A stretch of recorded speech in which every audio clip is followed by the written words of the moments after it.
Hello, my name is Robbie, and I wanted to demonstrate this door offset from walls tool, which I use for analytical purposes and also a tool to actually make changes to some of the door offsets from the wall as a part of the exercise that I would like to do, or I want everybody to do before a model is issued or something like that. And this, what that means is this door, as a part of the standard, should have been at a foot offset from the wall face here, but now it's kind of like 2 feet 6 inches.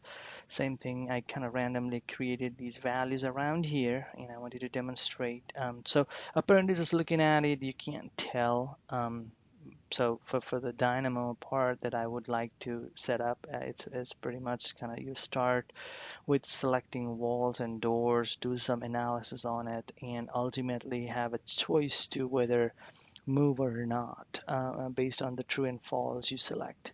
But also there is your desired door offset from wall input, which I have set to 1 feet. So I would like to pick false here and run it. What that does is it generates these blue circles as an indicator that these doors are not meeting the standards, the quality that we are checking. And what we would like to do is now let the architect decide whether they need to move or not.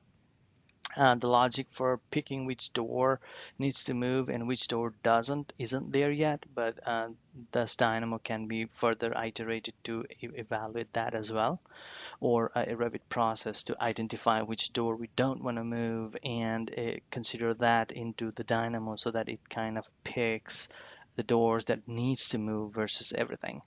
But in this exercise, it moves everything. So to actually move it and see the results here, so I'm going to say this to true and run it again.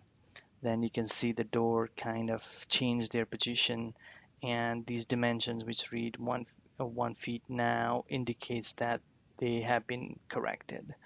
Now once I am done with this, and I'm gonna run this to false and let the analysis do again, and that indicates like now because I don't see any circles, it is an indication that all my doors are now accurate per the quality that we have set for this particular model. And that's the value of using Dynamo for analytical purposes.